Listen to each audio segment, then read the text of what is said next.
Imagine accessing an infinite wellspring of confidence and personal power that's already within you, just waiting to be awakened. Wisdom keepers and modern mystics know about this sacred energy center, the solar plexus, where your deepest desires and greatest potential converge into pure golden light. Ready to discover how your desires aren't just random wants, but actually divine guidance leading you towards your most radiant, empowered self? You're listening to or watching the Sedona Soul Sisters Show, where we share psychic guidance and healing for embodied spiritual awakening. I'm Christel Arcucci, and I'm on a mission to support spiritual practitioners to access your intuition, unlock your psychic gifts, and live your purpose.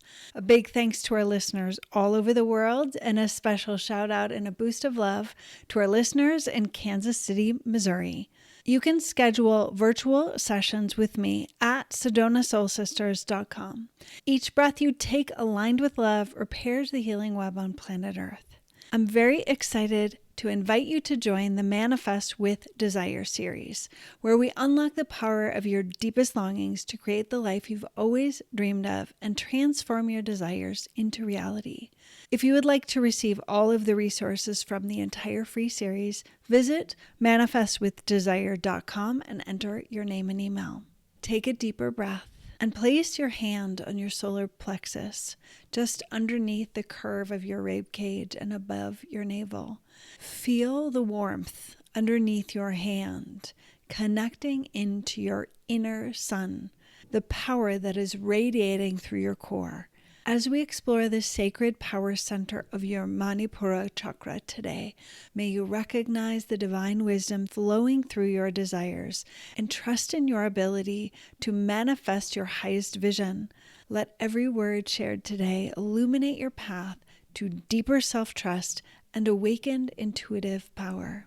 The solar plexus chakra serves as a vital bridge between physical instincts and higher spiritual awareness, acting as an energetic processor that helps you digest not just food, but information and energy from the world around you. When this chakra is balanced and strong, you develop what many psychics call gut knowing, that clear, unwavering inner voice that can instantly discern truth from illusion and guide you towards aligned action.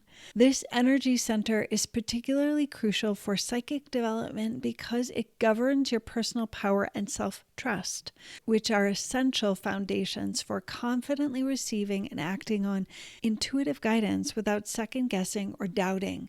Just as the physical sun illuminates our world, the solar plexus illuminates the subtle energetic information passing through your field, helping you translate ethereal insights into grounded, practical wisdom that can guide both yourself and others. For more information on the solar plexus, visit episode 164 of the Sedona Soul Sisters Show called Trust Your Gut, Mastering Claircognizance Through Solar Plexus Healing. The third chakra acts as your energetic filter and processor, helping you discern information versus noise. When balanced, it provides the confidence needed to trust and act on psychic information without self-doubt.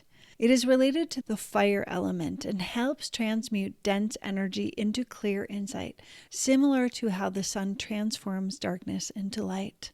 It governs gut instinct and body-based knowing, which are often our first and clearest channels for receiving intuitive information.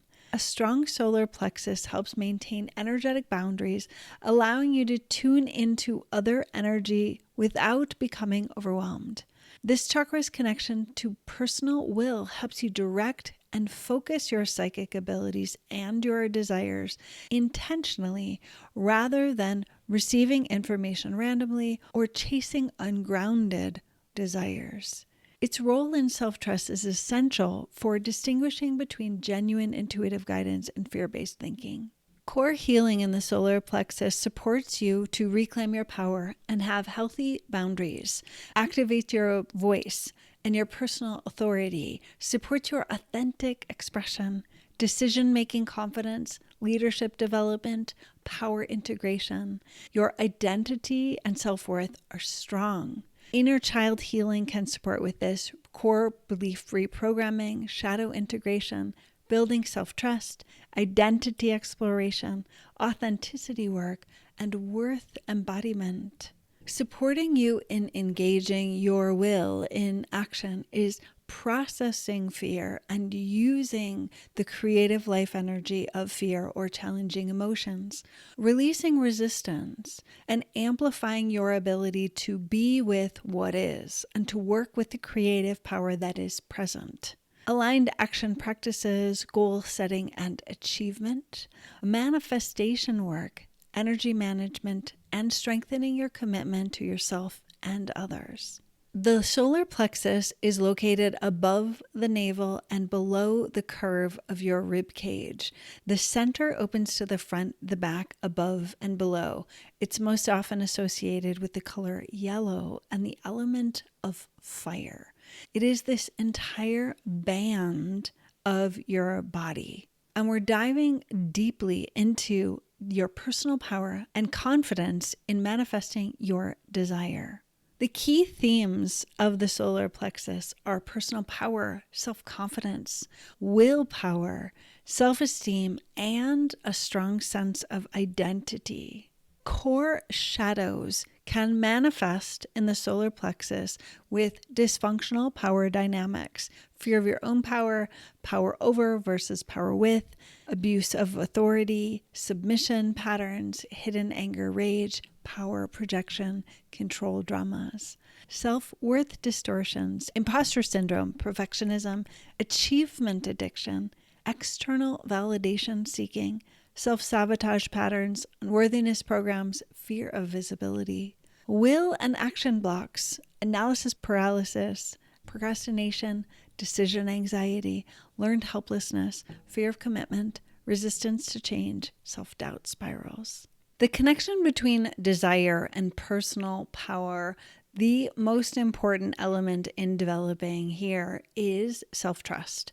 In feeling, finding, discovering your desire is developing your ability to trust your own desires and how you are going to manifest them in your life, which depends on looking at the core beliefs, patterns, habits that have been set in place, and to trust yourself in using your power for good in your life, in your communities, and for the greater good of all beings. For most of us, our self-trust was broken in childhood, and we often experienced unhealthy power dynamics. So working in this power center to build your sense of personal power and trusting your personal power. And the essential part to discuss here is that personal power for the greater good isn't always making people feel good. People aren't always going to like what you are doing, like what you are desiring. So this is an essential part of separating codependency or unhealthy power dynamics from your true desire and what you are here to create in the world. And like most of us have predominantly been influenced by unhealthy power dynamics, discovering what true power is and it not being about people pleasing, it not being about making yourself or other people comfortable for the sake of keeping everybody happy. That discovering and trusting your personal power is about being willing to hold the fire of magnetizing and attracting and repelling and pissing people off. And those people may be people that are close to you. And as we work with the element of fire in this personal power center, fire is an incredible resource, and it can get out of control and it can burn down homes or towns, or there can be wildfires. But fire, when used skillfully, can heat your home, can heat your food, can transform metals and create so many of the modern day products that we use that involve metal. Like all of the elements that we work with, earth, water, fire, air, and space, there is always a light and shadow of each element.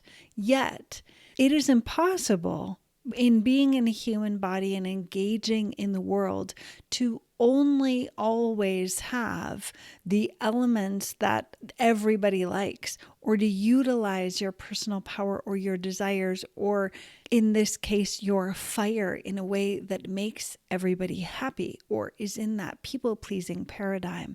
So learning to hold your personal power means being able and willing to hold the fire of people not liking you, not liking your choices, not liking your desire. Depending upon how you are engaging with your power, it is essential to be able to hold the light and shadow of your expression of power. And the shadow is not necessarily the bad, forbidden, undesirable aspects of power. It can simply be your expression of power that someone doesn't like. They don't like how you look. They don't like the color of your hair. They don't like the way you dress. They don't like your body shape. They don't like your size. They don't like the way you looked at them. They don't like whatever. There is an intensity that is happening in the world, which to me is rooted in the strategy of divide and conquer. But there is this polarization that is more intense than has ever existed in my lifetime. And holding your personal power is being able to hold that fire, to be true to yourself on a soul level and your human self, and living in a way that is in alignment and authentic for you, and being willing to hold the fire of other people not liking what you're manifesting, not liking your desire. An essential part of this is being able and willing to hold the power of fire. And the beauty of the fire is it can burn through the old beliefs, patterns, habits, the old identities that no longer serve you. A core part of my work is in healing codependency, and it's partly because of the environment that I grew up in, that I had to find skills and tools to discover my personal power. And I have been in a helping profession since I was a teenager. I started my business in my late teens. And this is a challenge that many people in helping professions face, healers of all kinds. Is like, I want to be of service. I feel inspired to help, support, teach, guide other people. Yet how do I do that in a way that isn't a dysfunctional power dynamic that is making somebody dependent on me, or creating the dynamic where someone is trying to do something to please me as the teacher or as the guide? It is working with power with dynamics in the work that you're doing, and learning the dynamic balance of being interdependent. In general, we are all operating as an interdependent world, an interdependent humanity. Most, unfortunately, of the main power dynamics out there are unhealthy. And the more each of us focuses on tuning into our soul truth and leading ourselves and our communities in a way that creates a new paradigm of healthy power with. There are times where there needs to be a person in charge leading the way. Yet there's a way of doing that. I'm sure you have personally experienced that as well. Working in an organization or a community where the leadership is about empowering personal power in the community, supporting people in discovering what their greatest gift is in contribution to the whole. Whereas there are many power dynamics that are super unhealthy, that are like, it's my way or the highway. And we are working on personal power here and healing within our own system. And by working on healing your own relationship with power dynamics in your own system, in your self-contained system, you and your relationship with yourself, it can transform your relationships with other people, right? Because as you shift your own relationship to power, how you are utilizing power in your own experience, how you are utilizing power over yourself, and tapping into motivation from a place of empowerment rather than inner bullying or inner policing or inner shaming, guilting, using these different pathways that are common in the dominant dysfunctional power dynamics, is looking at a way of working with your own personal power, your leadership in your own life in relationship to yourself first, noticing the ways you speak to yourself, the ways you motivate yourself, the way you reward yourself, the way you cheer for yourself, the way that we treat ourselves is how we are inevitably going to treat the people closest to us and the world around us. So starting first in your relationship with your own personal power, then looking at your power dynamics with other people, your relationship with other people. In working with your personal power and working with the inner relationship with yourself, it can be helpful to work with the trauma triangle, which I use victim, perpetrator, rescuer. Different teachers use different characters, but they essentially hold the same energetics. That in the trauma triangle, the victim, perpetrator, and rescuer are expressions of unhealthy power dynamics. So in doing this work of reclaiming your personal power and paying attention to your own relationship with power and how you relate to yourself, starting with these three aspects, these characters, to discover your own relationship with power, desire, want, manifestation. In the trauma triangle, victim, perpetrator, rescuer, which I often call VPR for short, looking at your relationship with yourself and working with these inner archetypes can be very challenging and confronting. So this is the kind of shadow work that I encourage you to do when you have a sense of stability in your life, that you're not in a downward spiral or in a massive struggle, when you are working with these inner aspects of victim, perpetrator, rescuer. Because if you're having a hard time, it can just amplify the struggle, when what we want to do in working with these inner aspects is to illuminate and bring light to the challenges that we're facing. Here's a simple, sort of funny example. A few years ago, I started practicing parkour, which is a movement practice which some of the stunt people that you see on the movies do. Like their ability to run up buildings or flip off of walls, or these incredible physical power to be able to do things that seem superhuman. And this sport of parkour is male dominated. So the gym that I was going to, all of the teachers were men and most of the students were men. I was having a lot of fun. I have a background in gymnastics and climbing, and so there were some natural abilities I had in parkour, yet I was finding myself being really mean to myself and saying out loud, I'm a chicken. Like when there were certain exercises they would have us do, and I would just call myself a chicken. And then I realized that I was doing this. I was like, whoa, excuse me, wait a minute. In that moment, right, I am bullying myself or shaming myself in a way, or teasing myself in a way that isn't supportive. I mean, some people could say that's pretty harmless.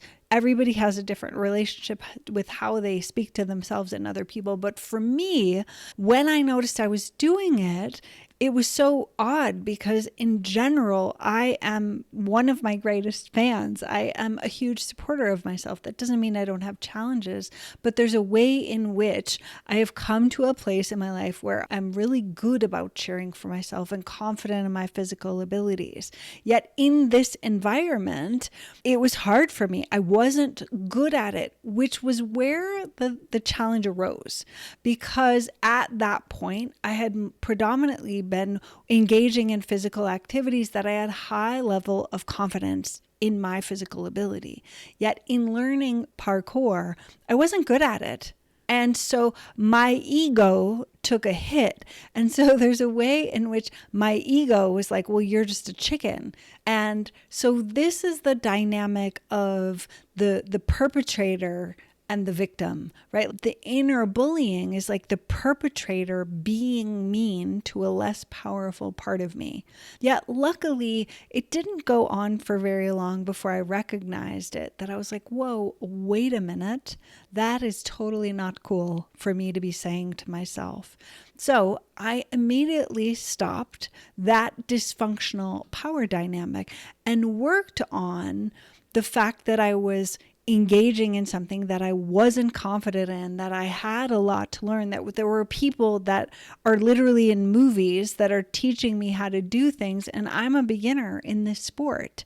Being willing to look at that dysfunctional power dynamic. And to be totally clear, the teachers were not doing this to me. It was me doing it to myself, but that's often the best place to start in working with these power dynamics is noticing the way I'm speaking to myself. And for me, that wasn't okay. So I immediately apologized to myself and stopped doing that, and then was more on my team. So I stepped off of the trauma triangle, stepped out of the inner bullying, and into a place of acknowledgement, support, cheering, celebrating the fact that I was courageous to try something new, to be working on something that I'm not good at. And since then, that was in 2019 that I started practicing parkour. That since then, I have actively pursued learning new things that I'm not good at right away. Because part of it is it's really good for our brains and our bodies to be learning to adapt to new types of movement. So it's really important, especially in adventurous aging, to continue to develop new skills and build our strength and confidence in our own bodies, and also to be kind and supportive to ourselves in learning new things. The relationship with personal power and desire. Releasing the unhealthy habits, patterns, and beliefs that disrupt our relationship with personal power, and also in our confidence to manifest what we desire in our life, is so important in being able to set down any people-pleasing or codependent patterns to truly tune in to what we desire. The more that I explore this in my own life, the more confident I feel in being able to pursue my so-called impossible dreams. And so much of what I desire to do in continuing to develop my musical abilities, in taking the podcast in the way of including my own music and incorporating movement into what I do, the more that I give myself space to explore my desire, what I want to manifest, and stepping out of the old stories, patterns, beliefs, habits that my mind says those things are impossible, and to move with confidence and power to create what I desire. In working with our personal power, it's important that it's not just a mindset thing. The fastest way to come into a more empowered relationship is to work with our relationship with power in our physical, mental, emotional, and energetic bodies. When all four levels connected with our soul and spirit, that's where miracles happen, where we manifest things that seem impossible because we are able to set down, release, transform, alchemize the old beliefs, patterns, habits that no longer serve us, that most often were programmed from childhood.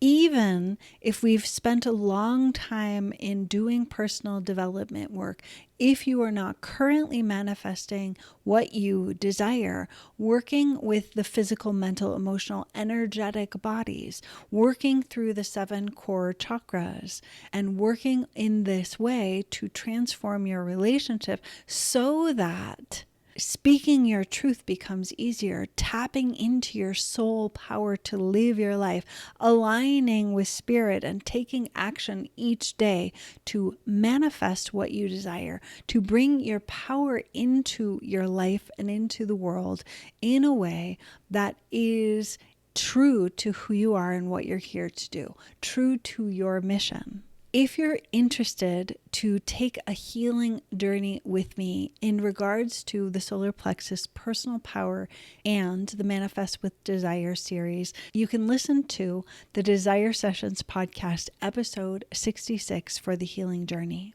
Now let's transition into the self-inquiry questions. When you reflect on moments where you felt truly powerful and aligned, what specific elements or conditions allowed your inner fire to burn the brightest? How does your relationship with personal power mirror or differ from ways power was modeled to you growing up? And what patterns are you ready to transform? In what areas of your life do you find yourself dimming your light or softening your desires to make others comfortable? And what would become possible if you allowed yourself to shine fully?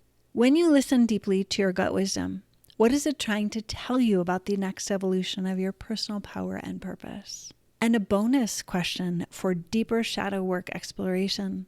What perceived failures or setbacks in your life have actually been initiations into a more authentic relationship with your power?